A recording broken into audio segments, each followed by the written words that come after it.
Say what's happening. You already know who this is. This is your dude, D Good on What's Happening TV.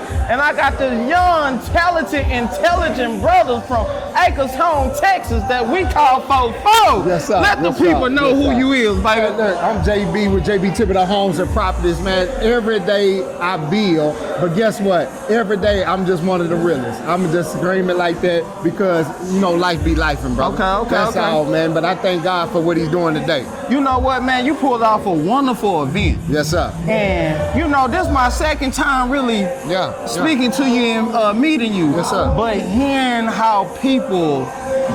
hearing people testimonies of how you impact them. Yeah. What does that mean for you? Man, it's more rewarding because, man, listen, I know that a lot of people will say JB Thibodeaux Homes and Property, but it's not just me, man. I have an awesome team, and I thank God that he has brought me this far, man. And so all I know what has got me this far is by my team and the Lord. And so, man, that's why all I do is just give back. That's it. Give back, G. So why this event was so special to you tonight? Yes, sir. Man, it was about empowerment through real estate. We had got empowered when I started this journey to try to figure out my life and what can I do to get to another level, man. And real estate just really impacted me to just get me to that next level.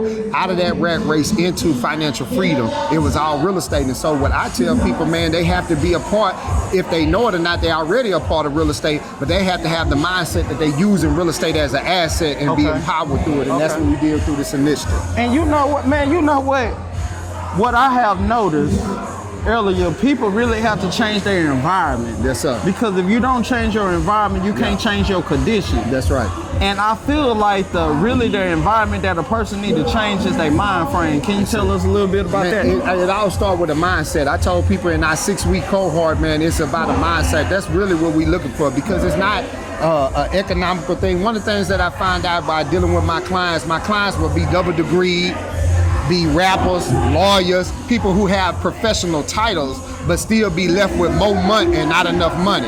So that doesn't mean that you have made it just because you got the professional title. It's really a mindset that you will be able to utilize the game to take it to a next level. And the only way that you could do that we believe is through using the mindset of being empowered through real estate, that using it as an asset and not a liability. Man, come on. Yes, sir. He talking tonight. He talking tonight. And I really want to say, man, thank you for giving me this opportunity when you didn't have to. Yes, sir. But by me having this opportunity, you allow my mind to be open as well too. Yeah. Because you really have to not necessarily you do have to change your environment, but not only change your environment, but you also got to change the people that you speak to. That's right. Yes, sir. Yes, sir. Can you speak about that for us? Yeah, man. You know what? No matter where you start, man, that don't mean that's where you're gonna finish at, man. And sometimes I know that the theme is no new friends, but man, sometimes you got to be able to analyze. And it's not, God didn't create us to be loyal to people, but loyal to the mission first.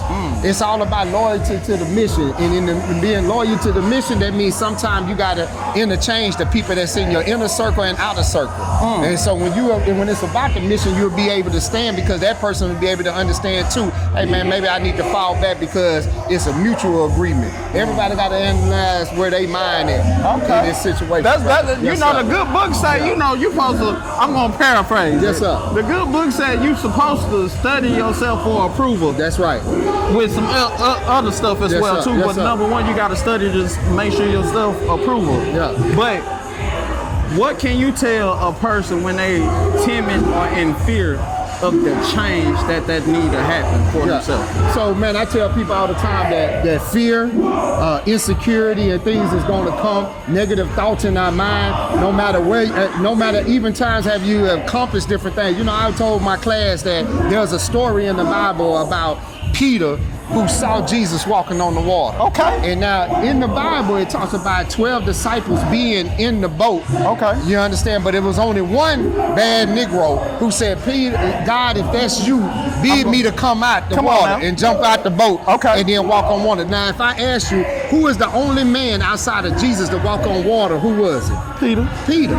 Right? But people like to talk, even the pastors like to talk about that Peter, an ordinary Negro, got out the boat when everybody else was fasting, praying, still getting their book, going back and studying stuff. He just saw Jesus and said, let me get out the boat. Okay. You understand? But Okay. when we talk about this, Peter, an ordinary Negro, started walking on water, right? And he got to Jesus. Now, people talk about that he lost focus. He lost courage, he got insecure, he had fear, and he started to sink it. But he had the wherewithal to say, Jesus, save me. And the Bible tells us that immediately he picked him up out of the water, and guess what people don't talk about? How he walked. Now, the walk back. You understand? You're going to fall. There's going to be challenges. There's going to be red flags. That don't mean you need to stop and be stagnant. That means you need to analyze the situation, but keep on going, Doc. It's all about the walk back.